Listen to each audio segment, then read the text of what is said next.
जे तरुण मुलं मुली आहेत ना, माझं तुम्हाला सांगणं आहे की तुमच्या आईबापाचं तुमच्यावर जेवढं प्रेम आहे ना, तेवढं प्रेम तुमच्यावर जगात दुसरं कोणी करू शकत नाही. त्यांच्या प्रेमाची किंमत ठेवा. अरे काय तुमच्या आईचं प्रेम आहे तुमच्यावर. आता तू स्कूलमधनं घरी गेल्यानंतर आई पहिला प्रश्न काय विचारते? काय शिकवलं हे विचारत नाही. आई पहिला प्रश्न विचारते, टिफिन खाल्ला का, डबा संपवला का. काय प्रेम आहे हो. माझी आई, मी पुण्याला शिकायला गेलो तर नगरवरून जेवणाचा डबा पुण्याला पाठवायची हो. आणि सकाळी 9:30 वाजता शिवाजीनगरच्या स्टँडला आमचा जेवणाचा डबा यायचा. सकाळी 9:30 वाजता जेवणाचा डबा जर पुण्यात येत होता तर नगरहून 6च्या गाडीने दिला असेल. 6च्या गाडीला जर आईचा डबा तयार होता तर आई 4 वाजता उठली असेल, पीठ मळलं असेल, भाकर थापली असेल. 2 वर्षात मी चतकूर सुद्धा भाकर कधी फेकून दिली नाही, कारण माझी आई सकाळी उठून माझ्यासाठी टिफिन तयार करून पाठवते. आणि टिफिन म्हणजे पोरांनो फडक्यात यायचे डबे, आणि फडक्यात चिठ्ठी असायची, पोरांनो डबे खा, फडके जपून ठेवा. फडके जपून ठेवायचे. शनिवारच्या गाडीने फडके परत नगरला यायचे, सोमवारी परत त्या फडक्यांमध्ये डबे यायचे. खेड्यात अजून बरे. आता तुम्ही बघा, पोरांचे डबे चेक करा. Maggi, noodles, Kurkure, pastries, biscuits, विकत आणलेले प्रोडक्ट पोरांच्या डब्यात असतात. आणि अजून जर परिस्थिती सुधारली ना, बायका 100ची नोट टाकून देतील डब्यात. नाही तर मग कॅन्टीनला गेल्यावर मला फोन कर, मी गुगल पे करते. इथपर्यंत येऊ देऊ नका.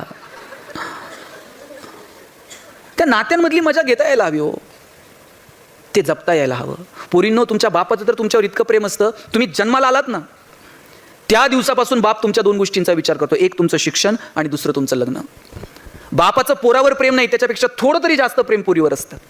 कारण बापाला ठाऊक असतं, ओसरीवरती थुई थुई चिमणीसारखी नाचेल आणि एक दिवशी भुर्रकन उडून जाईल. बापाला वाटतं काय देऊ आणि काय नाही तुला. बाप स्वतःला चप्पल घेत नाही, पण तुम्हाला शाळेत जायला चांगले शूज आणून देतो. बाप स्वतः फाटलेलं बनियन घालेल, पण तुम्हाला कॉलेजला जायला चांगले कपडे आणून देईल. बाप सायकलवरती कामाला जाईल, पण तुम्हाला कॉलेजला गाडी घेऊन देईल, बसचा पास काढून देईल. पुरीच्या लग्नात तर बाप असा फेटाबिटा घालून मिरवत असतो, मान बिन अशी उंच करून. पुरीचं कन्यादान झालं ना, मग मात्र जावायच्या हातात मुलीचा हात देतो, खाली मान घालतो आणि सांगतो, जावाय बापू, तळ हाताच्या फोडाप्रमाणे जपली, सांभाळून घ्या. दिवसभर त्याच्या डोळ्यामध्ये अश्रूचा एक थेंब येत नाही. पण पुरीची गाडी एकदा निघून गेली ना, मग मात्र खांबाच्या पलीकडे जाऊन रडतो तो बाप असतो. मला वाटतं त्या अश्रूंचा सन्मान ठेवता आला पाहिजे. जन्म दिलेल्या आईवडिलांना कधीच विसरू नका. जगात सगळ्या गोष्टी मिळतील, पण आईबाप कधी मिळत नाहीत. आणि म्हणून ज्यांच्याकडं नशिबानं आहेत त्यांनी त्यांना जपलं पाहिजे. त्यांच्यासोबत संवाद आणि तो स्पर्श आपल्याकडे असला पाहिजे. मी सांगत होतो, नाती जपा. मग ते मित्रत्वाचं असेल, रक्ताची नाती असतील, पण या नात्यांना किंमत द्या. आपल्याला सगळ्या गोष्टींची किंमत कळाली, पण नात्यांची किंमत अजून कळालेली नाही. आपल्याला जमीन जुमला सगळं कळालं, पण नात्यांमधली मजा आपल्याला कळाली नाही. मला वाटतं ती नात्यांमधली मजा ज्या दिवशी कळेल ना, त्या दिवशी जगणं सुंदर होऊन जाईल. आपल्याला आनंदी राहायचं नाहीच आहे. आपण आनंदी आहोत हे जगाला कळावं, यातच आपल्याला इंटरेस्ट आहे. लाखो रुपये खर्च करून लोक परदेशात जातात आणि तिथं काहीच बघत नाहीत. त्याच्या डोक्यात एकच असतंय, फोटो काढतंय, स्टेटसला ठेवतंय, फोटो काढतंय, स्टेटसला ठेवतंय. त्याला ते बघण्यात इंटरेस्ट नाहीये. आपण कुठे आहोत हे जगाला कळलं पाहिजे, यात त्याला जास्त इंटरेस्ट आहे. बरं, तुमच्याकडे मोबाईल आहे, स्टेटस ठेवलं तर काही चुकीचं आहे का? सुविधा आहे, ठेवलं पाहिजे. पण खरं दुःख कधी माहितीये? ज्याच्यासाठी स्टेटस ठेवलंय त्यानं जर बघितलं नाही ना, इतकं दुःख होतंय, असं वाटतंय सगळ्या ट्रिपचे पैसे व्हायला गेले. आपला आनंदही आपला नाही आणि आपलं दुःखही आपलं नाही. मला वाटतं आनंदानं जर जगायचं असेल तर थोडंसं डोळे सताड उघडे ठेवून समाजाकडे बघितलं पाहिजे. आपल्याकडे जे आहे त्यातलं थोडं तरी समाजाला देता आलं पाहिजे. ती देण्याची दानत आपल्यामध्ये असली पाहिजे. भगवंतानं आपल्याला 2 हात दिलेत. एक हात जर घेण्यासाठी दिला असेल तर दुसरा हात देण्यासाठी दिलेला आहे. प्रत्येक गोष्टीचं प्रयोजन आहे. भगवंतानं एकच हात असा गळ्यातून दिला असता आणि सांगितलं असतं भागून घे, चाललं असतं. सवयीनं माणसं तसं वागत राहिली असती. पण 2 हात याच्यासाठी दिलेत, बाबा एका हातानं घेता येते तर दुसऱ्या हातानं थोडंसं दे. बरं बघा, घेतलेला श्वास सोडावा लागतो. असं आहे का श्वास घ्या आणि सोडूच नका? बघा, जमतंय का? घेतलेला प्रत्येक श्वास सोडावा लागतो. कमवलेल्या सगळ्या गोष्टी इथे ठेवून जाव्या लागतील. एकही गोष्ट घेऊन जाता येणार नाही. भूक संपल्यानंतर जेवता येत नाही. तहान भागल्यानंतर पाणी पिता येत नाही. आपल्याकडे 10 गाड्या आहेत, पण एकाच गाडीत प्रवास करता येतो. दारात 10 गाड्या आहेत, मग असं होतं का डोकं इकडे ठेवू, हात ह्या गाडीत ठेवू आणि सगळे नंतर एकत्र भेटू कुठेतरी? 10 जरी असल्या तरी एकाच गाडीत फिरावं लागतंय. 10 बेडरूम आहेत, पण कुठेतरी एकाच बेडरूम मध्ये झोपावं लागणार आहे. काहीही घेऊन जाता येणार नाही.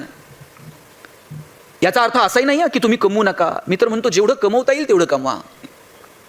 पण तुकाराम महाराजांचे खूप सुंदर विधान आहे, जोडून या धन उत्तम व्यवहारे. आपला व्यवहार उत्तम असला पाहिजे. माझे वडील तर सांगतात, वाईट मार्गाने मिळवलेलं धन म्हणजे प्रेतावरची फुलं आहेत, हसवी देत नाहीत आणि रडूही देत नाहीत. चांगल्या मार्गाने जेवढं कमवता येईल तेवढं कमवा, पण बाबांनो त्यातलं थोडं तरी. सगळ्यात आपण कमवलेल्या गोष्टीवर आपला अधिकार नसतो. हातामध्ये ती देण्याची दानत असली पाहिजे. आणि माझा दावा आहे, तुम्ही जेवढं देता, 1 रुपया सुद्धा तुमचा निसर्ग उसणं ठेवत नाही. निसर्गाचा नियम आहे, 1 दाणा पेरला तर 1000 दाणे उगवतात. तुम्ही जेवढं द्याल समाजाला, त्याच्या कितीतरी पटीनं हा निसर्ग तुम्हाला परत करत असतो. फक्त ती देण्याची दानत आपल्या हातामध्ये असली पाहिजे. पिढ्यानं पिढ्या चालत आलेली महाजनकीची सगळी कागदपत्र तुकाराम महाराजांनी इंद्रायणीच्या डोहात नेऊन बुडून टाकली हो. आणि किती सहजतेनं बुडवली. जितक्या सहजतेनं तुम्ही मी श्वास घेतो, तितक्या सहजतेनं सगळं बुडून टाकलं. बरं, त्याचा कुठं फ्लेक्स नाही, कुठं बॅनर नाही. मी तर म्हणतो, शेतकऱ्याचं कर्ज माफ करणारं पहिलं गव्हर्नमेंट जर कोण असेल ना, जगद्गुरु तुकाराम महाराज आहेत. ही जी दानत आहे ना देण्याची, ती आपल्यामध्ये असली पाहिजे. आपण सगळे जर एकमेकांपेक्षा वेगळे नसतो तर आपण माणूस नसतो. आपण वेगळे आहोत म्हणूनच माणसं आहोत. यंत्र सगळी सारखी दिसतात, एकाच कंपनीतनं बाहेर पडणाऱ्या सगळ्या गाड्या सारख्या दिसतात, पण आपण माणसं आहोत आणि आपण सगळे एकमेकांपेक्षा वेगळे आहोत. आपलं वेगळेपण ज्या दिवशी आपल्याला ओळखता येईल ना मित्रांनो, त्या दिवशी जगणं सुंदर होऊन जाईल. फक्त आपल्याला आपल्यातलं वेगळेपण ओळखता आलं पाहिजे. इथं बसलेला असा एकही माणूस नाहीये की ज्याच्यामध्ये काहीच वेगळेपण नाहीये. आपण सगळे एकमेकांपेक्षा वेगळे आहोत. ताईंनी छान प्रोग्राम ऑर्गनाईज करावा, कुणीतरी छान पत्रकारिता करावी, साहेबांनी छान क्लासेस चालवावेत. आपण सगळेजण वेगवेगळ्या प्रोफेशनमध्ये आहोत आणि आपण सगळ्यांमध्ये काहीतरी भगवंतानं वेगळेपण दिलेलं आहे. मला एक सांगा, सचिन तेंडुलकर सारखा षटकार ऐश्वर्या रायला मारता येईल का? ऐश्वर्या राय सारखा ठुमका लता दिदींना देता आला असता का? लता दिदींसारखं गाणं अशोक सराफला म्हणता येईल का? तुम्ही जर मला म्हटले ना भाषण कर, मी 2 तास बोलेल. पण तुम्ही जर मला म्हटलात एवढ्या लांबून आलाय नगरवरून, जाता जाता चंद्रपूरमध्ये एखादी कुस्ती करून जा, आपल्याच्यानं जमणार नाही. जगात प्रत्येकात काहीतरी वेगळं आहे. फक्त ते वेगळेपण तुम्हाला ओळखता आलं पाहिजे. तुम्हाला एक मी गंमत सांगतो, कुणात काय वेगळेपण असेल ना हे सांगता येत नाही. मी ज्यावेळेस कॉलेजला गेलो, पुण्यामध्ये मी DY पाटील कॉलेजला MBA ला ॲडमिशन घेतलं. पहिलंच वर्ष होतं साहेब आमचं. आणि माझ्या सरांनी मला विचारलं, गणेश तू कॉलेजच्या गॅदरिंगमध्ये पार्टिसिपेट होणार का, भाग घेणार का? मी म्हटलं मी घेणार, सांस्कृतिक कार्यक्रमात मी पार्टिसिपेट होणार आहे. मला म्हटले तू काय करणार आहेस? मी म्हटलं आत्ता ताई जशा सूत्रसंचालन करत होत्या तसं मी गॅदरिंगचं सूत्रसंचालन करेल. नाचता येत नाही, गायला गळा लागतो, आमच्याकडे नरडा आहे, त्यामुळं गाणं डान्स हे प्रांत आमच्यासाठी नाही आहेत. मी सूत्रसंचालन करतो. सर म्हटले तुला MBA कशात करायचं आहे? मी म्हटलं ह्युमन रिसोर्स मॅनेजमेंटमध्ये करायचं. ते म्हटले ज्याला ह्युमन रिसोर्स मॅनेजमेंटमध्ये MBA करायचं आहे ना, त्यांना अशी इंडिव्हिज्युअल ॲक्टिव्हिटी करू नये. त्यांना वर्गातल्या 10 पोरांना गोळा करावं, त्यांच्या स्ट्रेंथ विकनेस ओळखाव्यात, त्यांना कुठे संधी देता येईल त्याचा विचार करावा. अरे लिडरशिप करता आली पाहिजे ज्याला ह्युमन रिसोर्समध्ये MBA करायचं. तू ग्रुप ॲक्टिव्हिटी कर. आता ग्रुप ॲक्टिव्हिटी काय करणार? मग बोलण्याच्या जरा जवळचा प्रांत होता तो म्हणजे नाटकाचा. आणि मग मी नाटक करायचं ठरवलं. आता नाटक काय करायचं? मी लिहायला घेतलं नाटक. 10 दिवस माझ्याकडनं नाटक लिहून झालं नाही. आमच्याकडे एक बीडचा पोरगा होता. म्हटला दादा तू नाटक लिहायच्या फंदात पडू नको. म्हटलं का? म्हटलं आपण पुण्यात आहोत, इथं कंटेंटपेक्षा ग्रामर महत्त्वाचं आहे. म्हटलं बाणातला न का नळातला न, त्यामुळे तू लिहायच्या काय फंदात पडू नको. म्हटलं मग करायचं काय? म्हटलं पुरातन काळातली कथा शोधायची, त्याच्यामध्ये पात्र ढकलून द्यायचे आणि मग नाटक करायचं. म्हटलं यानं काय होतं? यानं आपल्या अंगावर येत नाही. म्हटलं कुणी जर विचारलं हा डायलॉग असा कसा, म्हणायचं जा व्यासांना विचार, वाल्मिकीला विचार, आपल्यावर येत नाही. म्हटलं आणि म्हटलं सोपं काम आहे. मग पुरातन काळातली कथा शोधायची तर आम्ही कथेची निवड केली. महाभारतातली कथा निवडली, द्रौपदीचं वस्त्रहरण. आता द्रौपदीच्या वस्त्रहरणाचा प्रसंग आम्हाला नाटकात दाखवायचा होता. मुख्य भूमिकेत ऑब्व्हियसली द्रौपदी असणार. द्रौपदीच्या कामाकरता आम्हाला एक चांगली मुलगी हवी होती वर्गातली. मी जरा बोलणारा मुलगा. मी 5-10 पोरांना घ्यायचो, वर्गातल्या मुलींकडे जायचो आणि त्यांना म्हणायचो बघा महाराष्ट्रातली नाट्य संस्कृती टिकली पाहिजे. मुलींनी मुलांच्या खांद्याला खांदा लावून पुढं आलं पाहिजे. मुली म्हणायच्या मुद्द्यावर आहे, तुझं खरं काम काय सांग म्हणायचं. मग मी म्हणायचो तुमच्यापैकी कोण नाटकात काम करणार का? एक 5-10 मुली हातवर करायच्या की आम्ही नाटकात काम करायला तयार आहोत. मुलींचा पुढचा प्रश्न असायचा रोल काय करायचा नाटकात. आता कुणी सांगायचं तिला तुला द्रौपदी व्हायचं आहे. मग ह्यानं त्याच्याकडे बघायचं, त्यानं ह्याच्याकडे बघायचं. हळूच एखादं पोरगं पुढे यायचं आणि म्हणायचं ताई बघा आता हे पांडवांपैकी एक पोरगी द्रौपदी, आणि हे म्हणते ताई तुला द्रौपदीची भूमिका करायची. सगळ्या मुली खाली हात घ्यायच्या. मुली म्हणायच्या द्रौपदीची भूमिका करायला हरकत नाही, पण कृष्ण जर वेळेवर आला नाही स्टेजवर तर मग काय करायचं म्हटलं. आता इथं व्याख्याता लवकर येत नाही, कृष्णाची गॅरंटी कोणी द्यायची. मग करायचं काय. आमच्या वर्गात एक गोरं गोमटं पोरगं होतं, दिसायला एकदम सुंदर होतं. आमच्या सुदैवानं त्याच्या दुर्दैवानं त्याच्या डोक्यावर एकही केस नव्हता. त्याला म्हटलं छान दिसशील, द्रौपदीची भूमिका करणार का. तो म्हटलं द्रौपदी व्हायला हरकत नाही, डोक्याचं काय करायचं. म्हटलं वीग आणून लावू, छान दिसशील. 4 पिढ्या म्हणला पठ्ठ्याच्या नाटकात काम करतात, वीग आणून लावा, असला रोल करतो म्हटलं मी द्रौपदीचा, पण माझी एक अट आहे म्हटलं. म्हटलं काय. म्हटलं मी द्रौपदी व्हायला तयार आहे, पण ते दुर्योधनाला सांगून ठेवा, फार एक्साइट व्हायचं नाही. त्याला म्हटलं दुर्योधन माझ्या ऐकण्यातला आहे, तू काळजी करू नको. आता सगळे माझ्या ऐकण्यातले होते, मला भीम सापडत नव्हता. भीम जरा धष्टपुष्ट पाहिजे. आम्ही सगळी किडकिडीत शरीर एसटीची पोरं. मी डी वाय पाटील कॉलेजला शिकायचो, शेजारी इंदिरा कॉलेज होतं. 2 कॉलेजच्या मध्ये एक जिम होती, आणि जिममध्ये व्यायाम करणारं पोरगं रोज कॉलेजच्या बाहेर बुलेटवर चक्रा मारायचं. प्रत्येक कॉलेजच्या बाहेर अशी 2-4 असतात. मी त्याला एक दिवशी थांबवलं आणि म्हटलं अरे असं बाहेर चक्रा मारून काहीच होत नसतंय, आत यावं लागतं म्हटलं कॉलेजमध्ये. म्हटलं आम्हाला कोण एंट्री देणार. म्हटलं नाटकात काम करणार का. म्हटलं करणार. रोल काय करायचा. अरे म्हटलं आम्हाला शिकवलं S for strength, W for weakness, O for opportunity, T for threats. अरे पेदार शरीरयष्टी तुझी स्ट्रेंथ आहे, तुला शोभल असा रोल देतो भीमाचा. भीम होणार का. म्हटलं मी भीम होतो, पण द्रौपदी कोण आहे सांग म्हटलं. म्हटलं वर्गातली सगळ्यात सुंदर मुलगी द्रौपदीच्या. ते एवढं खुश झालं, पदर खर्चानं गदा घेऊन आलता नाटकात काम करायला.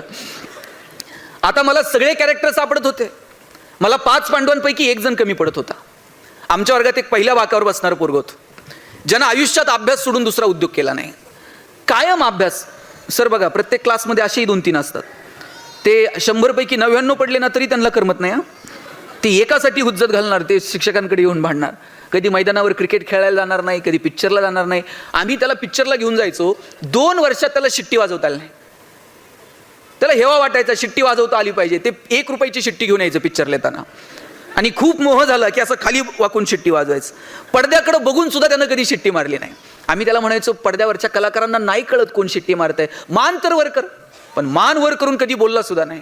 आणि त्याला मी विचारलं 5 पांडवांपैकी एकाची भूमिका तू करणार का. म्हटलं दादा भूमिका करायला हरकत नाही, पण आपल्याला डायलॉग बोलता येणार नाही. अरे म्हटलं डायलॉगच बोलायचे नाहीत. 5 पांडवांपैकी एकाची भूमिका तू करायची. द्रौपदीचं वस्त्रहरण सुरू झालं का शर्मेनं मान खाली घालायची, नाटक संपेपर्यंत वर करायची नाही. म्हटलं शोभल असं काम आहे, आयुष्यभर हेच करत आलोय मी, मानच वर करायची नाही. सगळं सांगितल्याप्रमाणे सुरू होतं. सगळे माझ्या ऐकण्यातले होते. सगळ्यांना माहीत होतं द्रौपदीच्या भूमिकेत मुलगा मुलीचा रोल करतोय. पण दुर्दैवानं भीमाला माहीत नव्हतं की द्रौपदीच्या भूमिकेत मुलगा आहे. भीमाला वाटायचं एवढी सुंदर द्रौपदी, आणि दुर्योधन आणि दुःशासन त्या वस्त्रहरणाला पुढे निघाले का भीम त्यांच्या मागच गदा घेऊन. आम्ही दुर्योधनाला म्हणायचो तू पुढं हो, द्रौपदीच्या फक्त पदराला हात लाव, कृष्ण येतोय, प्रकरण मिटतंय. पण दुर्योधन दुःशासन त्या भीमाला बघून इतके घाबरलेले. दुर्योधन म्हणला ते इतिहासात काय झालं ते झालं, आता नाही म्हटला. तुम्ही भीमाला पकडा, त्याशिवाय आपण द्रौपदीच्या नादाला लागत नाही म्हटला. भीमाला म्हटलं लका गप, कृष्ण येईपर्यंत धमधर. भीम म्हटला, भीम असा माईक जवळ गेला, जोरात गदा फिरवली आणि म्हटला इतिहासात काय झालं ते झालं, आता नाही.